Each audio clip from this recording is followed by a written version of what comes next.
Well, good morning, everybody. It's Tuesday, November 7th. I just wanted to kind of give you a little update, intro into Module 10, a little discussion, food for thought, if you will. Um, anyway, I want to commend you, almost all of you, with the exception of maybe just a small handful, um, have really contributed to the Week 9 discussion threads. I mean, I could see how rewarding for certain things incentivizes behavior and changes behavior. I guess I'm finally getting that message, right? But all kidding aside, rewarding good behavior, if you will, punishing bad behavior in very simple terms seems to work usually, the carrot and the stick approach. But really, it brought out some great conversations. And there's one in particular, I can't mention all the people, I forgot who they were, but Gwen was making a point about whistleblowing. It might have been Ty talking about it as well. Again, I can't remember all the names, so forgive me if I didn't quote your name. Um, but I was impressed by a group of you talking about the whistleblowing and whether it's effective or not. And when we get into Module 10, both Menzel and Duska's readings broach these topics and discuss them. You know, when you look at Menzel, he talks about how do we manage ethics, right? And if you go to Module 9, I think one of the posters is an HR director and has some very unique experiences or perspectives that she shared. You can kind of, I think that was Gwen. You can go back and see what she said. Yeah, how do we manage ethics? You know, in an institution, tone at the top. We've all heard this for years. My own personal experience, ethics is very poorly managed because a lot of it is predicated on who knows who, the old boys club. You know, also now cancel culture has introduced a different dilemma that ethics managers or people charged with governance have to address. And what I mean by that is, I personally know of an organization I was affiliated with where you had two different situations. One situation, you had a group of federal employees who were misappropriating funds at the local level. How were they doing this? They had children in school, and they were lying about their income, and they were getting free lunches for their children, maybe other benefits as well. So, you know, all depending on the number of children you had, you know, $10 a day for lunch, it racks up over the course of years, significant savings. Well, long story short, one or two of these federal employees got caught. An investigation ensued by the agency that focused on one area, one geographic area of the fraud. And it happened to be the preponderance of African Americans. So naturally, Black Americans, African Americans, whatever the right term is these days for you, but you know who I'm talking about, they kind of concerned, wait a minute, wait, do you mean white people don't do this? The reality was, the investigation later, we found out through the grapevine, that had revealed that there were other counties where there were mostly white and Asian people living, that they weren't really investigated as thoroughly, maybe because they weren't as material, maybe not as many frauds happened in those counties, so those were not referred to the local prosecutors like they were in this other jurisdiction. To make matters worse, among now, for those of you that say, oh, see, racism, prejudice, time out, things always have to be looked at critically, logically. Don't just go with your emotion. Oh, it fits my narrative, it fits my cause. Time out, chill out, okay? Because here's what happened. We found out that within that group of mostly African Americans, there were winners and losers, my friends. By management, management decided to selectively persecute certain people and not others. Double standard among that same racial group. So was this racism? Or was it nepotism, favoritism? Could have been a mix of all three, right? We just don't really know because, of course, the truth is hard to get out when there's this culture of concealment in our government institutions to hide corruption. And they all exist, and we know that. So that was one instance. Fast forward about 4 years later, we had a senior leader one step away from being the director of a federal agency. Pretty senior, okay? Stole a subordinate's identity, used that identity and that subordinate's credit card for personal purposes, which some of people were surmising drug-related, but that doesn't matter. Stole money from this person, used their identity, their credit card, also had an affair with another subordinate.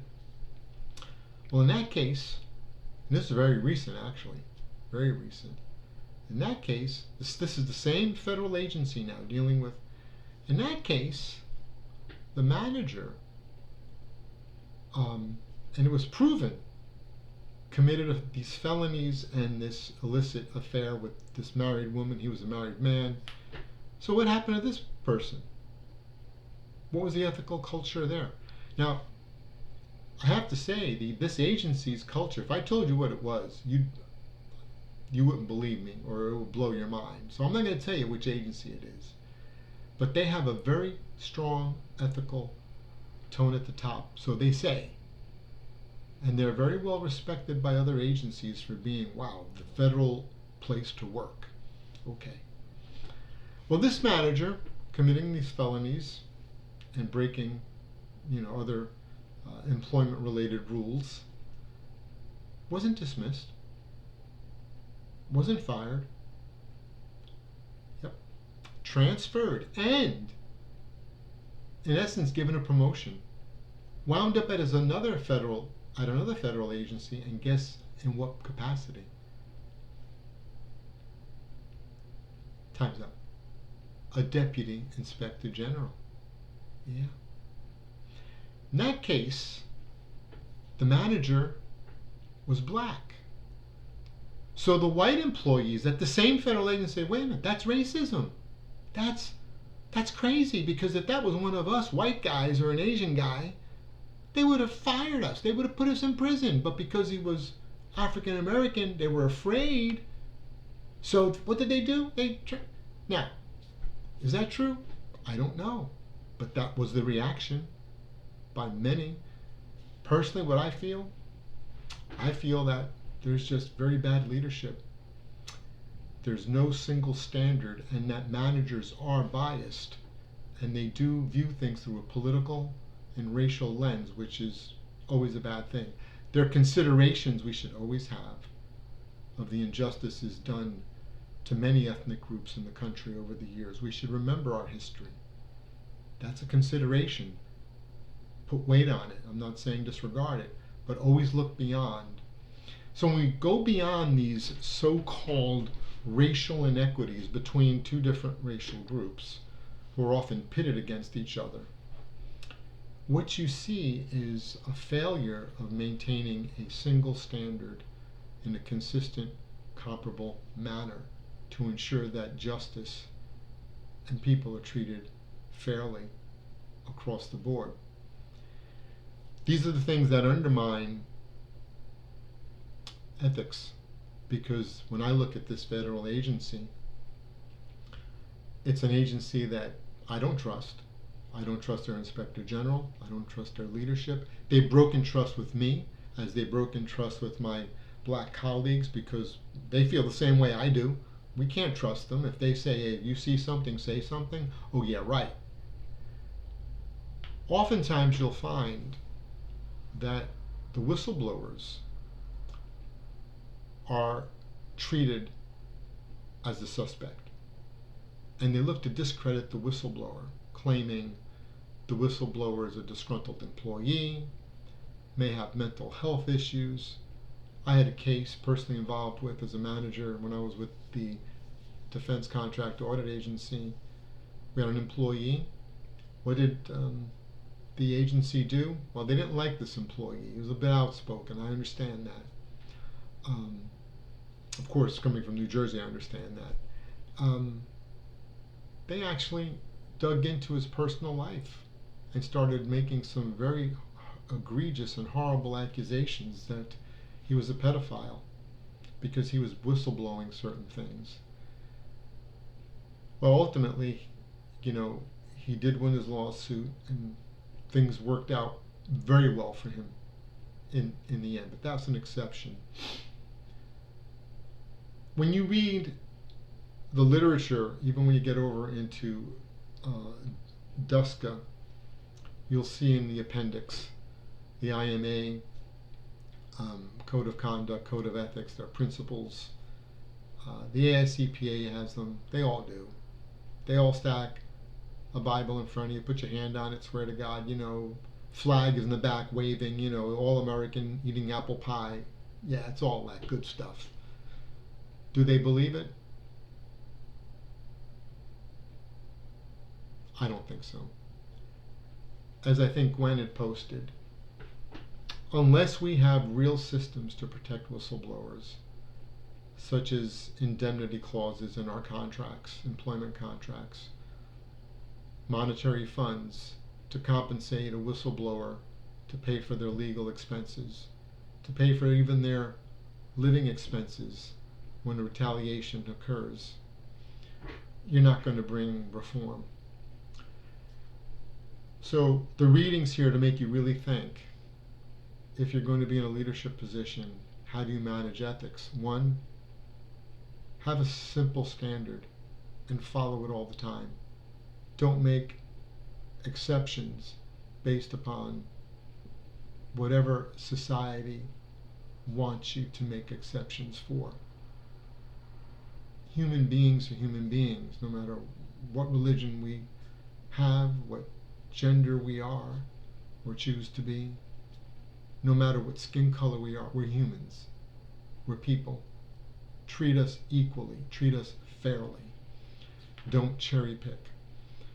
But in this period, and it's been a good, long time since I was a boy, identity politics have come into play. Treat different groups differently. Have different social compacts for people. Maybe from a political point of view, there's some merit to that, especially if you're looking to gain power and a constituency. I get it. But when it comes to managing, when it comes to leading, those could be very poisonous and dangerous things. And unfortunately, that political thought has crept into administration, especially in public administration and governance. And that's something we have to be very, very careful of. I was reading last week, and the article is here in The Economist magazine, illiberals, and this follows another article they wrote about 2 years ago. I've got that. And the reason I read The Economist, I like to read across between left and right views, so I can kind of wind up in the middle if I can, is they are definitely a left, if you will, center-left journal. So I read them to get a perspective, and what they've been noting over the past couple of years, especially here in this article, is that this cancel culture is extremely dangerous. It's not only killing thought at our universities, it's killing thought in our businesses, in our governments. And this goes back to what I'm kind of saying. We've got to be really critical thinkers and view people based on their performance.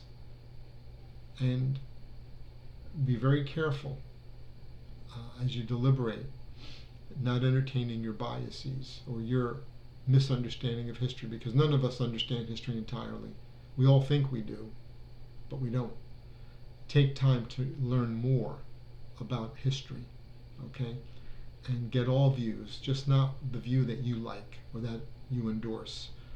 Read some of the ugly things that maybe you don't want to hear about, okay? To get a balance.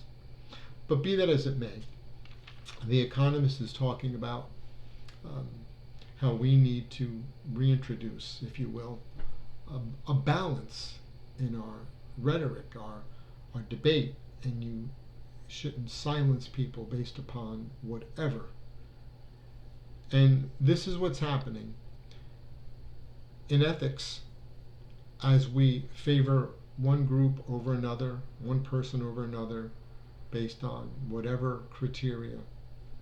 We are silencing the majority of people who want to see fairness and justice. And it puts a shroud, right? It dampens good behavior. So when you do the readings and you do the threads, again, continue your discussions among one another. I'm going to, again, grade based upon your discussions. I've said it a million times. Well, not quite a million, but I probably will by the end of the term. Don't post on the last day and expect to get full credit. Okay? If you're going to do your post on the last day, on day one, read one or two posts, make some comments, ask some questions. How hard is this? Now, if it's hard for you, then live with the grade that you're going to earn. Okay? I'm sorry. But don't come back to me and say, Professor, no, you've been warned. All right? You're supposed to be adults. You're supposed to be leaders. And if you want to lead, you got to learn how to follow. And you got to learn how to suck things up sometimes in life too that you don't like.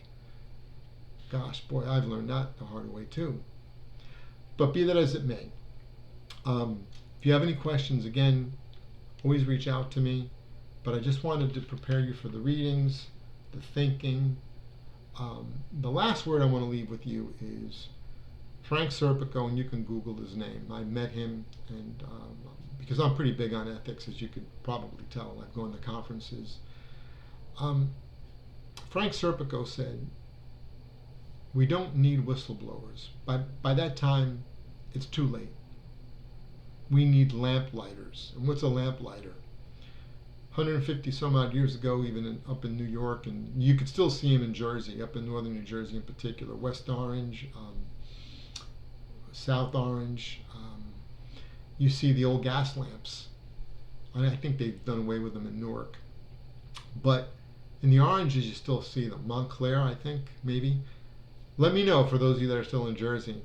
Well, those now have been electrified, of course. But years ago, there were gas, and they would hire like these little kids, or maybe older guys, who would, go there pretty much and with the match, light the gas lamp for the people during the dusk and evening hours. And the reason they did that was to provide security, lighting, safety. What Frank Serpico says is we need lamplighters on the job. We need people who will show the way to the correct ethical conclusion. What he meant, I think, from an accounting, auditing, financial management point of view, have robust systems of internal control everywhere, right? Apply those systems fairly, uniformly, okay? And be a lamplighter. Shine the light on weaknesses within your organization, okay? Have safe spaces to talk to people about, hey, I feel I'm being racially, insulted or oppressed or whatever. And you could be white and say that, or black, or Asian, or Hispanic, and not feel threatened to ask the question. We need safe spaces to talk. We need people to look at situations and to analyze them critically, not just to benefit one group or another, but really, it's almost, the universal, if you will, or utilitarian approach. not to make people happy necessarily, but more of a utilitarian approach that we design systems to benefit as many people as possible. Okay, may not make them happy, right? But all happy, that is, but it benefits the majority. But if you squelch this discussion either through cancel culture or through extremely bad leadership by picking winners and losers when these ethical situations come up, and you break trust with your employees and your people, you're done. Nothing but corruption will ensue afterwards, because good people are going to stay silent because we need our paychecks to pay our mortgages. And that's the sad thing, because most of us, as we know from our pop quiz, we're not going to say anything. We're going to stay quiet.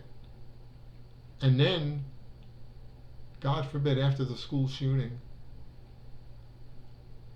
we say, how could this have happened? The police were warned. People knew. How could this have happened? Yeah, okay, because people kept their mouths shut. They're afraid. Courage. Develop it.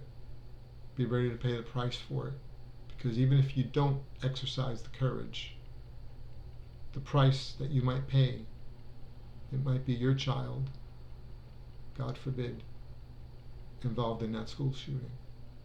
Or your mother might get mugged on the street. Or your family member may suffer racial injustice if you don't speak up and have the courage to pay the price. So you either pay the price building in the internal control, or you pay the price at the end with a significant deficiency or material weakness, my friends. But one way or the other, we pay the price. What price are you willing to pay? And when are you going to pay it?